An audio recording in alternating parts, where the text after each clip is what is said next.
And welcome back to UMTV Today. Just when you thought the airline industry was done charging you for stuff, the Ireland-based airline Ryanair plans to start requiring passengers to pay for, you guessed it, toilet use.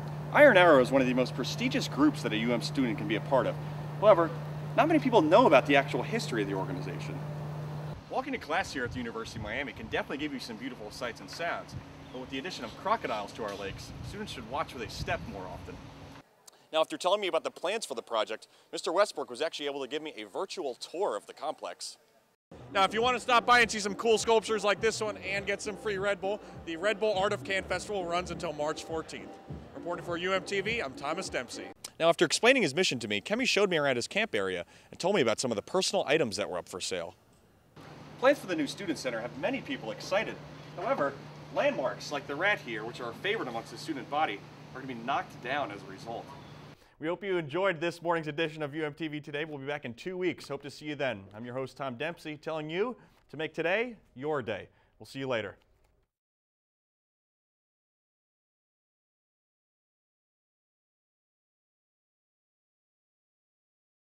We've all seen the You Are Awesome shirts that became a craze last semester. But this time, the man behind the fashion, UM student Kemi Joseph, is turning heads for different reasons. That's because Kemi has decided to set up a tent outside of the Richter Library, and while he may not be living there, his goal is one of personal sacrifice. I knew that people were forgetting about Haiti, and once I went over there and I was able to see it, it gave me a better idea of the lifestyle that people were living. Now, after explaining his mission to me, Kemi showed me around his camp area and told me about some of the personal items that were up for sale. So I got tons of things on sale. You got this pair of Gator shoes. I've only wore them a few times, so I'm selling them for 20 bucks. This is the most expensive thing here, is a star projector. It pretty much projects a galaxy on your roof or any wall that you point it at, so it's brand new, it costs 130 bucks. Kemi's efforts are even more sacrificial to helping Haiti, considering he plans to spend only $10 a day on food. I'm pretty much the campus homeless person, because people have been dropping me off food. Like, I came to my door today and there was an apple and a hamburger wrapped up. Visitors have come and gone, but Kemi never forgets why he did this in the first place.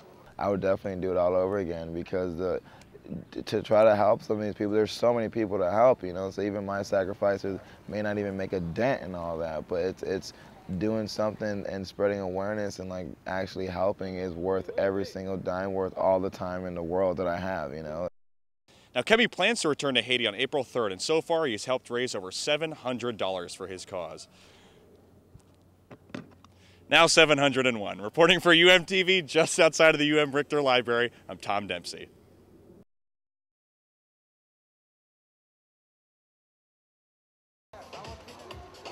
The Red Bull Art of Can exhibition features art that is like no other. Its doors opened on March 3rd in South Beach, and it was quite the party. DJ M. provided the beats as Red Bull drinks flowed throughout the venue. But what attracted the crowds was not music or energy drinks, but artwork. The 2010 Miami exhibition marks the 9th Red Bull Art of Can to take place here in America. Other exhibits have been held around the world since 1997.